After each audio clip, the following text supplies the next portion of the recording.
Hello mga kaobra.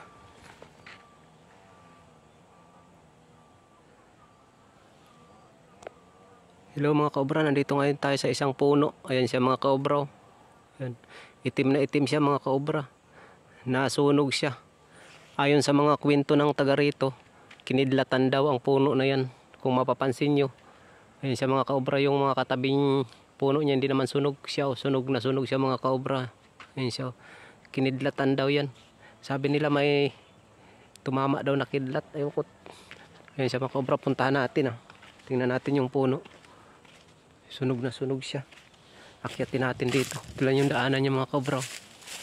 Ayan, palapit na tayo sa puno. Nandito ito sa kabukiran pala, ay kagubatan. Ayan yung view niya mga kaobra. Ayan. Ayan. Tapos nandito na naman. Paling natin uli. Nandito si kaobra. Hello kaobra. Ayan yung puno mga kaobra. Ayan, titingnan natin kung ano yung hitsura niya na kinidlatan daw ito mga kaobra. Ayan nga siya mga kaobra, sunog na sunog nga. Sunog na sunog yung ano niya. Huling na lang yung natitira ay fiber.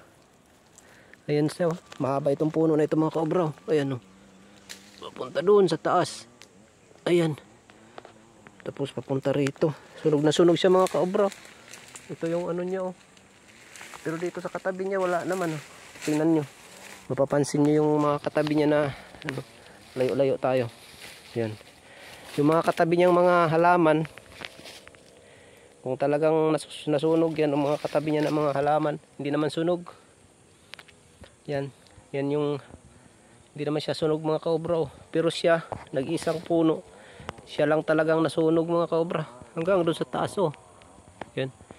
Sunog na sunog siya. Nagkukulay ano na siya.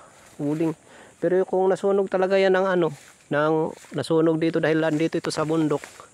Dapat itong mga puno na ito, yung mga halaman dito sa katabi niya, sunog na sunog din. Pansinin niyo yung mga halaman Ayan, buhay na buhay naman Tapos ikot-ikot tayo dito sa kabila. Ayan. Ikot tayo mga puno. Hindi naman siya sunog. Ibig sabihin siya lang yung nasunog talaga. Ayan na siya mga kaobra. Ayan. Lalayo naman tayo dito para makita niya yung ayun na siya, taas niya mga kaobra.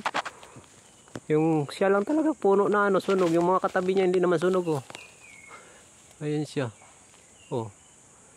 Nagpa-fiber na yung ano niya. Yung mga katabi niyang mga puno hindi naman sunog. Yan yung mga katabi niya. Hindi naman yung sunog. Siya lang talaga nag-iisang sunog. Ayun sa mga kaobra. I-zoom natin yung video ko. Ayan mapapansin nyo, sunog na sunog yan. Yan. Yan siya sa mga kaobra. Nandito yung location niya sa kabundukan ito. Yan. Ayan yung location niya. Ayun yung puno. Ayan.